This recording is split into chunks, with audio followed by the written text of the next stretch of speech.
আমাক উপসভাপতি সন্মানীয় সভাপতি মহোদয়ে দিছিল তেতিয়া আমি আপোনালোকৰ বা আমাৰ বিধান পৰিষদৰ উপদেষ্টা আছিল কিন্তু আজিৰে পৰা আপোনালোকৰ লগত এক বিশেষ ধৰণৰ কাৰ্যনিৰ্বাহ কৰিবলৈ আমি বদ্ধপৰিকৰ কৰি আপোনালোকে আশীৰ্বাদ কৰিব আৰু আমি কথা দিছোঁ আপোনালোকে মৰম আৰু আপোনালোকৰ যি আন্তৰিকতা তাক সম্পূৰ্ণৰূপে শ্ৰদ্ধা জনাই দলটোৰ এজন একনিষ্ঠ সৈনিক হিচাপে কাম কৰিবলৈ কথা দিছোঁ।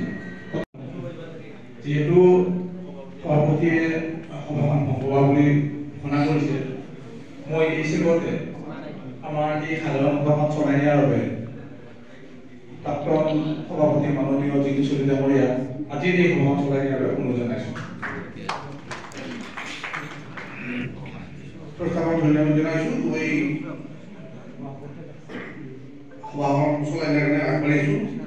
এতিয়া আমাৰ নতুন কমিটি গঠন হ'ব। তাৰিখ এই ফেব্ৰুৱাৰী মাহটোৰ ভিতৰত আমি কিমানখন আসন পাম এই কথা নিৰ্ধাৰণ কৰা হ'ব।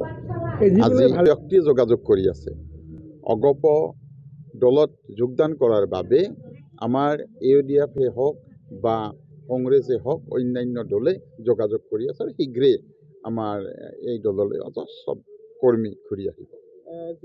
নাই যুৱ পৰিষদ মহিলা পৰিষদ আমাৰ গঠন হৈ আছে আৰু 11 তাৰিখৰ পিছত পুনৰ এই কথাবোৰ ত্বৰান্বিত হ'ব আৰু যুৱ পৰিষদ আৰু মহিলা পৰিষদসমূহ গঠন কৰা যিহেতু এইটো ৰাইজক ধন্যবাদ জনাইছোঁ, আপোনালোকক ধন্যবাদ জনাইছোঁ।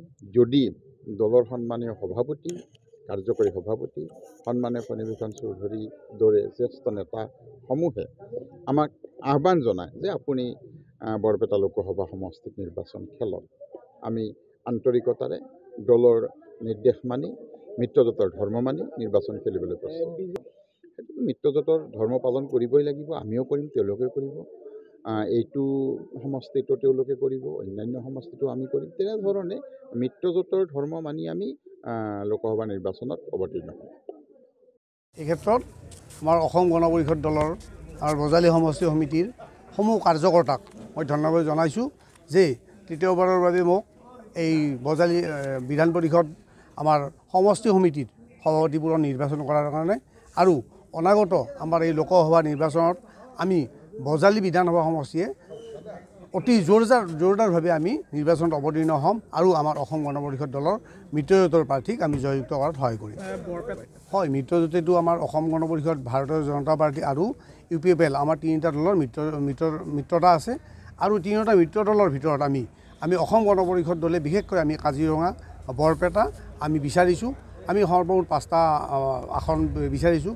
যিহেতু মিত্ৰজোঁট আমি এৰা ধৰা কৰিম আৰু এৰা ধৰাৰ মাজত আমাৰ নিৰ্বাচনত অৱতীৰ্ণ হ'ব দলে, কিন্তু বিশেষভাৱে এইখিনি আমি জানো যে অসম গণ পৰিষদে মিত্ৰজোঁটৰ প্ৰাৰ্থী হিচাপে আমি বৰপেটা লোকসভা সমষ্টিটোত আমি নিৰ্বাচনত অৱতীৰ্ণ হ'ম আৰু অসম গণ পৰিষদে বৰপেটা লোকসভা সমষ্টিত মিত্ৰতাত ধৰ্ম পালন কৰি অসম গণ পৰিষদৰ পৰা নিৰ্বাচিত প্ৰাৰ্থীক আমি জয়যুক্ত কৰিম। ধন্যবাদ। ফেব্ৰুৱাৰী মাহৰ ভিতৰত অধিসূচনা আমাৰ নহ'ব, অধিসূচনা নিশ্চয় জাৰি কৰা নহ'ব। ফেব্ৰুৱাৰী মাহৰ ভিতৰত আমাৰ কোনো আলোচনাৰ অংশ বিশেষে নহ'ব। মাৰ্চৰ ভিতৰত আমি অসম গণ পৰিষদ দলে কোনটো সমষ্টিত অৱতীৰ্ণ হ'ম আৰু ভাৰতীয় জনতা পাৰ্টি UPFL কোনটো সমষ্টিত অৱতীৰ্ণ হয় তাৰ পিছতহে প্ৰাৰ্থী ঘোষণা হ'ব আৰু অসম গণ পৰিষদে আমি যে বৰপেটা লোকসভাত নিৰ্বাচনত অৱতীৰ্ণ হ'ম তাৰ প্ৰায় নিশ্চয়তা আমি পাইছোঁ।